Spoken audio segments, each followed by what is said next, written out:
तो लास्ट के वीडियो में हम लोग सक्सेसफुली मीडियन को कंप्लीट कर चुके थे। आज के वीडियो में हम बात करेंगे मीन के ऊपर, जो कि हमारी थर्ड और लास्ट सेंट्रल टेंडेंसी है। तीनों सीरीज की हम बात करेंगे, इंडिविजुअल, डिस्क्रीट एंड कॉन्टिन्यूअस की। तो शुरू करने से पहले मीन की अगर बेसिक डेफिनेशन की बात की जाए तो मीन की बेसिक डेफिनेशन है the average of the data is known as mean. किसी भी अगर आप डेटा का एवरेज कैलकुलेट करते हैं, एग्रीगेट कैलकुलेट करते हैं, ओवरऑल परफॉर्मेंस कैलकुलेट करते हैं, उसे आप मीन बोलेंगे। रफली एक एग्जांपल के तौर पे अगर बात करूं तो अगर आपका जो मार्कशीट तैयार होता है, आपका मैथ्स में कुछ पर्टिकुलर स्कोर रहा, साइंस में कुछ पर्टिकुलर स्कोर रहा, एसएसटी में आप लोगों ने कुछ पर्टिकुलर मार्क्स गेन किए, इंग्लिश में, हिंदी में, जो भी है, उन सब के बेसिस पे एक आपका ओवरऑल परसेंटेज, एक आपका एग्रीगेट मार्क्स तैयार किया जाता है। उसी को आप लोग मीन से डिनोट करेंगे, मीन आप उसको बोलेंगे। तो मीन की जब बेसिक डेफिनेशन की बात कर रहा हूं मैं, तो mean is the average of data. The average of data is known as mean। जैसे कि हमने मॉड में बात की थी, तो मॉड था हमारा हाईएस्ट रिपीटेड डेटा। मीडियन में हमने बात की थी तो मीडियन था हमारा मिडिल मोस्ट डेटा। मीन के अंदर हम बात कर रहे हैं तो मीन है the average of the data is known as mean. Mode को हम लोगों ने सिंबॉलिकली z से रिप्रेजेंट किया था। मीडियन की जब हमने बात की थी तो मीडियन को हम लोगों ने m से रिप्रेजेंट किया था। मीन की जब आज मैं बात करूंगा तो मीन को आप लोग x के ऊपर बार लगा हुआ होगा, x बार से रिप्रेजेंट करेंगे। मीन का फर्दर क्लासिफिकेशन आप हायर क्लासेस में पढ़ेंगे। हमारे 10th लेवल पर जो मीन यूज होता है उसे हम बोलते हैं अरिथमेटिक मीन। फर्दर जब आप क्लासिफिकेशन पढ़ेंगे तो मीन जो है वो दो क्लासिफाइड और फॉर्म में है। मीन को आप geometric mean and harmonic mean, दो अदर पार्ट्स इसका क्लासिफिकेशन है वो आप हायर स्टैटिस्टिक्स के अंदर पढ़ेंगे। अभी 10th लेवल पे जब बात की जा रही है तो हमारे जो भी मीन यूज आएगा उसको हम अरिथमेटिक मीन बोलेंगे। तो शुरू करते हैं। एवरेज है सबसे पहले इंडिविजुअल सीरीज का अगर मीन बात करेंगे कि इंडिविजुअल सीरीज का मीन आपको कैसे कैलकुलेट करना है। इंडिविजुअल सीरीज जहाँ पे आप रैंडम नंबर्स आपके पास लिख रखे हैं और उनका आपको positional average, normal average calculate करना है। अगर आपको इन सबका एवरेज कैलकुलेट करना है, एवरेज कैलकुलेट करने के लिए हम फॉर्मूला यूज करेंगे। इसके अंदर इंडिविजुअल सीरीज के अंदर जो आपका फॉर्मूला चलेगा वो आपका फॉर्मूला है sum of observations divided by total number of observations. Sum of observation divided by total number of observation, ये आपका इंडिविजुअल सीरीज के अंदर मीन कैलकुलेट करने का फॉर्मूला है। जब बात करूंगा सम ऑफ ऑब्जर्वेशन, जो भी ऑब्जर्वेशन है उन सबका सम करना है 2 + 3 + 5 + 7 + 9 divided by number of observation. जब आप काउंट करेंगे 1 2 3 4 एंड 5 ऑब्जर्वेशन है हमारे पास। जब हम इसका सम करते हैं 2 3 5 5 और 5 10 10 और 7 17 17 एंड 9 26 डिवाइडेड बाय 5। जब आप डिवाइड करेंगे तो आपका एवरेज या जो मीन है वो निकल कर आएगा आपके पास में 5.2। तो ये आपका इंडिविजुअल सीरीज का मीन कैलकुलेट करने का formula some of observations divided by number of observation. अब ये जो ऑब्जर्वेशंस होती है, कुछ लोग इनको सिंबॉलिकली इस तरीके से भी रिप्रेजेंट किया जा सकता है। आज मैं पहली ऑब्जर्वेशन को x1 लिखूं, दूसरी को x2 लिखूं, तीसरी को x3, x4 एंड x5। ये मेरी 5 ऑब्जर्वेशन है। अगर इन सब का मेरे को सम करना है, इन सब का आपको सम कैलकुलेट करना है, तो सम कैलकुलेट करने के लिए एक पर्टिकुलर सिंबल का बार बार यूज किया जाता है स्टैट्स के अंदर। This symbol is known as summation. इसको हम समीशन बोला जाएगा। इसको आप बोलेंगे समीशन। कुछ लोग इसका यूज करते हैं, इसको बोलते हैं सिग्मा। तो समीशन, अगर आपको किसी भी पर्टिकुलर टर्म का सम करना है, बहुत सारे टर्म्स का, तो उसको समीशन बोला जाएगा। तो इंडिविजुअल सीरीज में आप एक फॉर्मूला ये याद रखेंगे, sum of observation divided by number of observation. Otherwise कभी कभी एमसीक्यू की फॉर्मेट में आपसे इसका जब फॉर्मूला पूछा जाएगा इंडिविजुअल सीरीज का, तो आपको फॉर्मूला ये भी मेंशन होगा sum of observation. Sum of observations को आपका समीशन xi लिखा जाएगा। यहाँ पर i की वैल्यू आपकी जितने भी वेरिएबल्स है वो वैरी कर रही है। जैसे इस केस में मेरे पास में i की वैल्यू 1 से लेकर 5 तक है, x1 x2 x3 x4 and x5। Sum of observation divided by number of observation. तो इंडिविजुअल सीरीज का आप लोग ये फॉर्मूला भी ध्यान रखेंगे। एमसीक्यू में कभी कभार आपसे पूछा जाता है कि what is the formula for individual series to calculating mean calculate करने के लिए आपको ये फॉर्मूला अप्लाई करना है। इस सिंबल को ध्यान रखेंगे, आप लोग समीशन या सिग्मा से प्रोनाउंस करते हैं। तो ये इंडिविजुअल सीरीज की बात की। दूसरे नंबर पर जब हम लोग बात कर रहे थे डिस्क्रीट सीरीज की, डिस्क्रीट सीरीज वो जिसमें ऑब्जर्वेशन अपने रिपीटेशन के साथ में गिवन है। कुछ पर्टिकुलर ऑब्जर्वेशन है और उनके पास में उनका रिपीटेशन दे रखा है हमारे पास में कि 1 जो है वो 4 टाइम्स रिपीटेड है, 2 जो है वो 7 टाइम रिपीटेड है, 4 जो है 3 टाइम्स रिपीटेड, 5 4 टाइम्स एंड 6 जो है वो 2 टाइम रिपीटेड है। तो इनको आप इंडिविजुअल की फॉर्म में क्रिएट नहीं कर सकते बिकॉज ये फ्रीक्वेंसी जो है वो काफी ज्यादा है। तो अगर इस टाइप का आपके पास डिस्क्रीट के अंदर बने तो डिस्क्रीट सीरीज के अंदर मीन कैलकुलेट करने के लिए सबसे पहले आपको फ्रीक्वेंसी और जो आपके ऑब्जर्वेशन है उनका मल्टीप्लाई करना पड़ेगा। दैट मींस आपको f और x का मल्टीप्लाई करना पड़ेगा। 4 की जब आप 1 से मल्टीप्लाई करेंगे तो 4, 2 की 7 से करेंगे तो 14, 4 की 3 से करेंगे तो 12, 5 की 4 से करेंगे तो 20, 6 की 2 से करेंगे तो आपका आएगा 12। अब आपको बेसिकली दो ही चीजें ध्यान रखनी है, एक आपको fx का सम चाहिए, एक आपको फ्रीक्वेंसी का सम चाहिए। तो दोनों का आप लोग सम करेंगे, एक आपको फ्रीक्वेंसी का सम चाहिएगा, तो ये जो भी फ्रीक्वेंसीज है इनका सम करके आपको नीचे यहाँ पे मेंशन करना है समीशन f की फॉर्म में। 4 और 7 11, 11 और 3 14, 14 और 4 18, 18 और 2 20। तो फ्रीक्वेंसीज का आप लोगों ने सम किया जो कि है 20। अब आप सम करेंगे fx का, समीशन fx का जब सम कर रहे हैं 4 और 14 18, 18 और 12 हो गया आपका 30, 30 एंड 20 50, 50 और 12 आपका हो चुका है 62। तो जब मीन कैलकुलेट करना है डिस्क्रीट सीरीज का, उसके लिए आप फॉर्मूला ध्यान रखेंगे summation of fx divided by summation of f। Summation fx divided by summation x is the formula that is used for calculating the mean for discrete series. Discrete series का mean calculate करना है तो आप लोग ये formula ध्यान रखेंगे। Values जब हम लोग सब्स्टिट्यूट करते हैं, समीशन fx है हमारा 62 डिवाइडेड बाय समीशन f है 20। 62 में जब आप 20 का नॉर्मल डिवाइड लगाएंगे तो आपका आएगा 3.1 जो कि है आपका मीन, जो कि है आपका एवरेज, जो कि है आपका एग्रीगेट। अब हम जब बात करते हैं कॉन्टिन्यूअस सीरीज की जो कि इंटरवल की फॉर्म में थी, तो कॉन्टिन्यूअस सीरीज की बात करने से पहले मैं आप लोगों को बताना चाहता हूँ कि मीडियन और मॉड के अंदर हम लोग कॉन्टिन्यूअस के अंदर एक सिंगल फार्मूला का यूज कर रहे थे, दोनों से हम मीडियन और मॉड कैलकुलेट कर रहे थे। कॉन्टिन्यूअस सीरीज का मीन कैलकुलेट करने के लिए हमारे पास में 3 पर्टिकुलर मेथड है।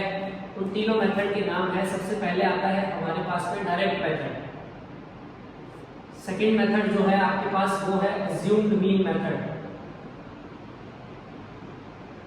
फर्स्ट है डायरेक्ट, सेकंड है आपके पास assumed mean method and third है आपके पास में step deviation method. Step deviation method. तो मीन कैलकुलेट करना हो आपको कॉन्टिन्यूअस सीरीज का तो हमारे पास में 3 मेथड यूज होंगे। सबसे पहले डायरेक्ट मेथड, दूसरे नंबर पर है आपका assumed mean method and third number पर है आपका स्टेप डेविएशन मेथड। तो आज की वीडियो में हम ओनली डायरेक्ट मेथड के ऊपर ही बात करेंगे, वो भी कॉन्टिन्यूअस सीरीज का मीन कैलकुलेट करना। अब बात यह है कि क्वेश्चन में आप लोगों को कैसे पता चलेगा कि कब कौन सा मेथड अप्लाई करना है। तो पहली चीज, आपके क्वेश्चन में कभी भी मेंशन नहीं आएगा कि आपको कौन सा मेथड अप्लाई करना है। आपको क्वेश्चन का डेटा देख के आपको पता लगाना पड़ेगा कि तीनों में से कौन सा मेथड जो है वो यहाँ पे सुटेबल अप्लाई हो रहा है। तो जब डायरेक्ट मेथड की बात करेंगे तो डायरेक्ट मेथड तभी अप्लाई करना है when x and f are too small. आज के वीडियो में से जब हम डायरेक्ट मेथड की बात कर रहे हैं तो हम डायरेक्ट मेथड का हिंट पता कर रहे हैं कि डायरेक्ट मेथड आपको कब अप्लाई करना है। तो डायरेक्ट मेथड की आप पहचान ध्यान रखेंगे when x and f are too small to multiply.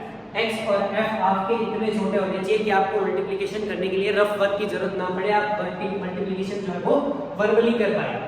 सबसे पहले अब बात आती है यहाँ पे x क्या चीज है। f तो आपके पास जो फ्रीक्वेंसी गिवन है वो है हमारा। अब जब आपको x कैलकुलेट करना है, f हमारा जो भी फ्रीक्वेंसी गिवन है वो हो गया।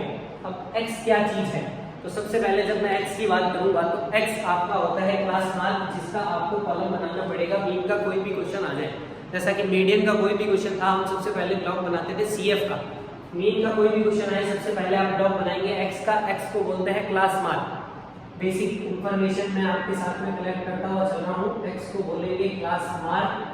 अब इसको कैलकुलेट करने के लिए बेसिक स्टैंडर्ड फॉर्मूला जो है वो तो ये है। x को अगर आपको कैलकुलेट करना है तो फॉर्मूला ये है आपका upper limit plus lower limit divided by 2।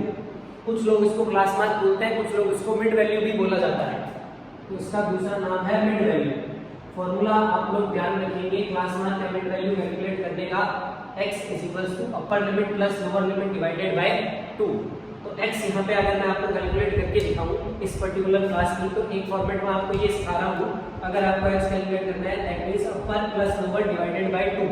तो 2 plus 0 2 divided by 2 1, 2 plus 4 6 6 divided by 2 3, 4 plus 6 10 10 divided by 2 5, 6 plus 8 14 14 divided by 2 7। तो एक तो तरीका ये है कि आप दोनों का सम करके डिवाइड बाय 2 कीजिए। दूसरा फॉर्मेट ये है कि जो आपका डिफरेंस चल रहा है, जो आपका क्लास साइज है h, डिफरेंस हमारा चल रहा है 2 का, तो आप उस डिफरेंस का कीजिए हाफ। 2 का डिफरेंस चल रहा है, 2 का हाफ किया हमने 1। आप एक आगे की जितनी भी लोअर लिमिट है सब में 1 प्लस करते जाइए। यहाँ पे आप 1 प्लस करेंगे तो 1, यहाँ पे 1 प्लस करेंगे तो 3, यहाँ पे 1 प्लस करेंगे 5, यहाँ पे 1 प्लस करेंगे 7, यहाँ पे 1 प्लस करेंगे 9, यहाँ पे 1 प्लस करेंगे 11 और यहाँ पे 1 प्लस करेंगे आप 13। तो सबसे पहले आपको ध्यान रखना है, मीन का कोई भी क्वेश्चन आए, आप सबसे पहले x का ब्लॉक बनाएंगे। x को बोलते हैं क्लास मार्क या मिड वैल्यू। एमसीक्यू के पर्पस से इसका फॉर्मूला पूछा जाए तो that is upper limit plus lower limit divided by 2। दूसरा फॉर्मेट ये है कि x कैलकुलेट करने के लिए जो भी डिफरेंस है आपके पास, 2 का डिफरेंस चल रहा है, उसका कीजिए हाफ। 2 का हाफ हो गया 1। आप जितनी भी लोअर लिमिट है सब में 1 प्लस कर दीजिए। यहाँ 1 प्लस किया तो 1, यहाँ 1 प्लस करते 3, 1 प्लस करेंगे तो 5, 1 प्लस करेंगे 7, 1 प्लस करते 9, 1 प्लस करते 11, 1 प्लस करते 13। अब डायरेक्ट मेथड की बेसिक पहचान ये है कि जो आपने x कैलकुलेट किया है, जो आपका क्लास मान, जो आपकी मिड वैल्यू है, और वो और फ्रीक्वेंसी अगर बहुत ज़्यादा स्मॉल है, आप इजीली उनको मल्टीप्लाई कर सकते हैं। जैसा कि यहाँ पे देखने को मिल रहा है कि मल्टीप्लाई बहुत इजी है, बहुत ही छोटे नंबर से यहाँ पे आप आसानी से मल्टीप्लाई कर सकते हैं। तो direct method is suitable for this question. तो आपको इन दोनों की डायरेक्ट मल्टीप्लिकेशन कर देनी है यहाँ पे f और x की, जैसा कि हम डिस्क्रीट सीरीज में यहाँ पे करते आ रहे हैं। f और x का आपको मल्टीप्लाई करना है। तो f और x का जब मल्टीप्लाई कर रहे हैं तो 1 into 1 1, 2 into 3 6, 1 into 5 5, 7 into 5 35, 6 into 9 54, 11 into 2 22, 3 into 13 39। तो आपको फ्रीक्वेंसी और क्लास मान का मल्टीप्लिकेशन कर देना है। सेम वही प्रोसेस आपको अप्लाई करना है। एक आपको फ्रीक्वेंसीज का सम चाहिए, एक आपको सम चाहिए fx का। तो फ्रीक्वेंसीज का अगर हम सम कर रहे हैं, यहाँ पे फ्रीक्वेंसीज के सम की हम लोग बात करते हैं यहाँ पे, तो 1 और 2 3, 3 और 1 4, 4 और 5 9, 9 और 6 15, 2 17 और 3 20। तो अगर हम फ्रीक्वेंसीज का सम किया हमने तो हमें मिला है यहाँ पे 20। अब हम सम करेंगे fx का। आपको fx का सम करना है, x का सम नहीं करना है। तो जब आप fx का सम करेंगे, समीशन fx, इन सब का जब आप सम करेंगे तो आपको मिलेगा 162। तो fx का सम हमारे पास आ चुका है, फ्रीक्वेंसी का सम हमारे पास है। मीन कैलकुलेट करने के लिए जो डायरेक्ट मेथड है, इसका फॉर्मूला ये है, आप लोग ध्यान रखेंगे, x bar is equal to summation fx upon summation f, summation fx divided by summation f। जब हम इसमें वैल्यू सब्स्टिट्यूट कर रहे हैं हमारी, तो वैल्यू सब्स्टिट्यूट करते हैं x bar is equal to 162 divided by frequencies का सम है हमारा 20। जब आप डिवाइड लगाएंगे या 2 की टेबल से कैंसिल आउट करेंगे तो आपका मीन जो एवरेज कैलकुलेट होके आएगा वो होगा आपका 8.1। तो ये आपका कॉन्टिन्यूअस सीरीज का पार्ट 1 है, जिसके अंदर हम डायरेक्ट मेथड के बारे में डिस्कस कर रहे हैं। जब आपकी ऑब्जर्वेशन, जो आपकी फ्रीक्वेंसी, जो आपका क्लास मार्क है, ये values that are too small to multiply, अगर आपकी बहुत छोटी है मल्टीप्लाई करने में, आसानी से आप मल्टीप्लाई कर सकते हैं, तो आप डायरेक्ट मेथड अप्लाई करेंगे। जो आपका डिस्क्रीट सीरीज का फॉर्मूला है वो सेम फॉर्मूला है आपका डायरेक्ट मेथड का। इंडिविजुअल के फॉर्मूले की हम बात कर चुके हैं, ये आपका इंडिविजुअल का फॉर्मूला। थ्योरेटिकल आप इसी फॉर्मूला को ऐसे लिख सकते हैं, sum of observation divided by total number of observation. Same second question की हम बात करते हैं। क्वेश्चन नंबर आपकी बुक का 7 13.1 का आपके पास क्लास इंटरवल दे रखा है, फ्रीक्वेंसी है। कोई भी क्वेश्चन आएगा मीन का, सबसे पहले हम कॉलम बनाएंगे x का। अब x का कॉलम कैसे, मिड वैल्यू है, क्लास मार्क है, कैसे कैलकुलेट करेंगे, अपर प्लस लोअर डिवाइडेड बाय 2, ये फार्मूला वाइज बात हो गई। अदरवाइज हमने एक मेथड और देखा है, जो भी आपका डिफरेंस चल रहा है, डिफरेंस है यहाँ पे 0.04 का, 0.04 के डिफरेंस का आप लोग हाफ करेंगे, दैट इज 0.02। जो भी डिफरेंस है 0.04 उसका हाफ किया 0.02।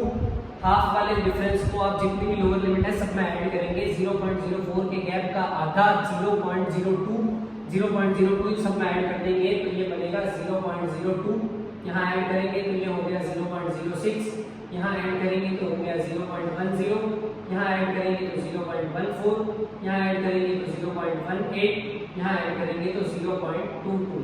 जो भी डिफरेंस का हाफ था वो हम लोग यहाँ पर ऐड कर चुके हैं।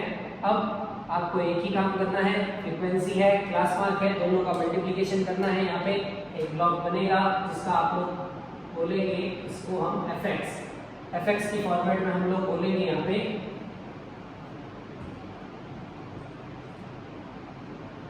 तो fx का ब्लॉक बनाएंगे। 4 की जब आप 2 से मल्टीप्लाई करेंगे तो ये आ गया आपका 8, 9 की 6 से करेंगे तो आ गया आपका 54, 9 की 10 से करेंगे तो दैट इज 90, 2 की 14 से करेंगे तो आ गया 28, 4 की 18 से करेंगे तो 72, 2 की 22 से करेंगे तो ये आ गया आपका 44। अब जब हम फ्रीक्वेंसीज का सम कर रहे हैं, ये सम ऑफ फ्रीक्वेंसीज का सम करते हैं, 9 और 9 18, 18 और 4 22, 22 और 2 24, 28 और 2 30, ये हमारा फ्रीक्वेंसीज का सम। अब हमें सम करना है fx का, तो ये हो गया आपका समीशन fx का आपको सम करना है। 8 और 4 12, 12 और 8 20, 20 और 2 22 और 4 26 का 6, 2 आपका कैरी, 2 एंड 5 7, 7 और 9 हो गया 16, 16 और 2 18, 18 और 7 हो गया 25, 25 और 4 29 और 2 कैरी ऐड किया तो ये 2। ये आप लोग सब कैलकुलेट कर चुके हैं अपने पास में समीशन fx का हम लोग सम कैलकुलेट कर चुके हैं, फ्रीक्वेंसी का हम लोग सम कैलकुलेट कर चुके हैं। नाउ हमें सीधा फॉर्मूला अप्लाई करना है for calculating mean by direct method. तो ये हम fx का टोटल यहाँ पे कैलकुलेट कर चुके हैं।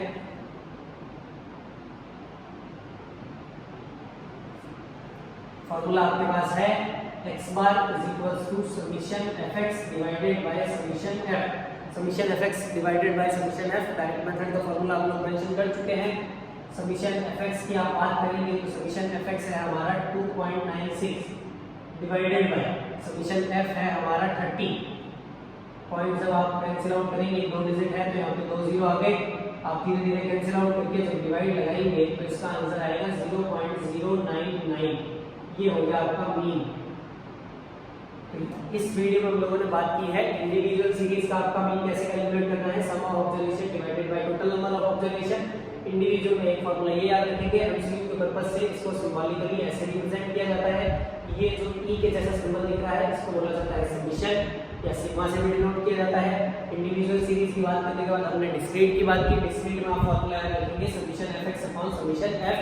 इस फॉर्मूला को डायरेक्ट मेथड भी बोला जाता है। कॉन्टिन्यूअस के अंदर हमने बात की, कॉन्टिन्यूअस के अंदर हम 3 मेथड डिस्कस करेंगे, एक डायरेक्ट मेथड, एक आपका assumed mean method and third one आपका स्टेप डिवीजन मेथड। इस वीडियो में हम ओनली डायरेक्ट मेथड की बात कर रहे थे, तो डायरेक्ट मेथड आपका ओनली तभी एप्लीकेबल है when your x and f are too small to multiply. अगर आपका x और f बहुत छोटा है, आसानी से आप उनकी मल्टीप्लाई कर सकते हैं। जैसा कि हमने 2 क्वेश्चन किए, दोनों आप लोग चेक कर सकते थे कि मल्टीप्लिकेशन जो है वो इतना ज्यादा शॉर्ट है कि हमें कैलकुलेटर की या फिर रफ वर्क करने की जरूरत नहीं पड़ी, हम आसानी से वर्बल टेबल बोल के भी मल्टीप्लाई कर पाए। उसके बाद आपको एक ही काम करना है, x निकालना है। सबसे पहले क्लास मार्क को मिड वैल्यू बोलते हैं।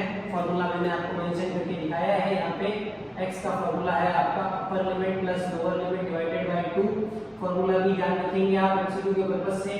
x को बोला क्या जाता है मिड वैल्यू या क्लास मार्क, ये भी ध्यान रखेंगे एमसीक्यू के पर्पस से। और उसका प्रोसेस निकालने का हमने देखा। इसके बाद ये वैल्यूज बहुत छोटी थी, दोनों की मल्टीप्लाई किया। डायरेक्ट मेथड वाला जो फॉर्मूला था वो हमने अप्लाई किया, summation fx upon summation f and divide करते ही देन वी गेट मीन। तो डायरेक्ट मेथड की हम बात कर चुके हैं। नेक्स्ट वीडियो में हम लोग बात करेंगे कि अज्यूम्ड मीन मेथड आपको कब एप्लीकेबल करना है एंड स्टेप डिवीजन मेथड की क्या पहचान है। उसी के साथ हम अपने मीन को कैलकुलेट करके हमारी तीनों सेंट्रल टेंडेंसीज को कंप्लीट करेंगे।